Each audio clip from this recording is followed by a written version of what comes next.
በወቅታዊ ሁኔታ ከትግራይ መንግስት የተሰጠ መግለጫ የአብይ አህመድ ጄኖሳይዳዊ አገዛዝ እያካሄደ ለቆየው ወታደራዊ ዝግጅቶች፣ ትንኮሳዎችና የድሮን ድብደባዎች ተከትሎ ዛሬ ሐምሌ 25 ቀን 2018 ዓ.ም ንጋት አንስቶ በምዕራብ ትግራይ ሸረሪና አቅጣጫ ግልጽ ጦርነት ከፍቷል።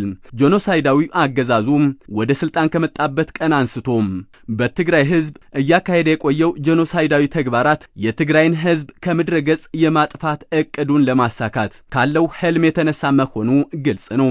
ከዚህ በመነሳትም ዓለም አቀፍ ወንጀሎች እየፈጸመ ቆይቶ አሁንም በመፈጸም ላይ ይገኛል።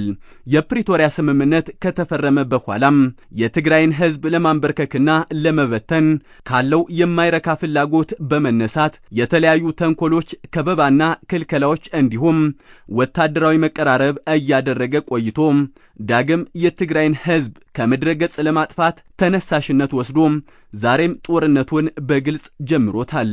በመሆኑም በሀገር ውስጥና በውጭ ሀገራት የምትኖር የትግራይ ህዝብ፣ ዳያስፖራዎች፣ ሁሉም የትግራይ ሰራዊትና የጸጥታ አካላት፣ የትግራይ ብሔራውያን ኃይሎች፣ የትግራይ ሲቪል ማህበራት፣ የትግራይ ሃይማኖታዊ ተቋማትና ሌሎች የሚመለከታችሁ አካላት ብሔራዊ ህልውናችንን ለማረጋገጥ በመናካሄደው ፍትሃዊ ትግል እንደ ትናንትናው እንደ ህዝብ ከቶ አንጠፋም ወይም ዘበት ንብሔራዊ ብርሰት በማለት ተአምራዊ ታሪክ ለመስራት ዝግጁ እንድትሆኑ ጥሪ እያቀረብን ጄኖሳይዳዊ አገዛዙ ዳግም የከፈተብንን ጦርነት አስመልክቶ በሚመለከታቸው አካላት በየጊዜው ማብራሪያዎች የምንሰጥ መሆኑን እንገልጻለን።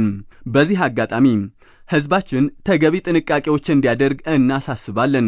የዓለም ማህበረሰብም የአብይ አህመድ ጄኖሳይዳዊ አገዛዝ የጀመረው ዳግም ጦርነት በቀጠናውና በአካባቢው ሊያስከትል በሚችለው መዘዝ ዙሪያ ግንዛቤ ሊወስድ ይገባል።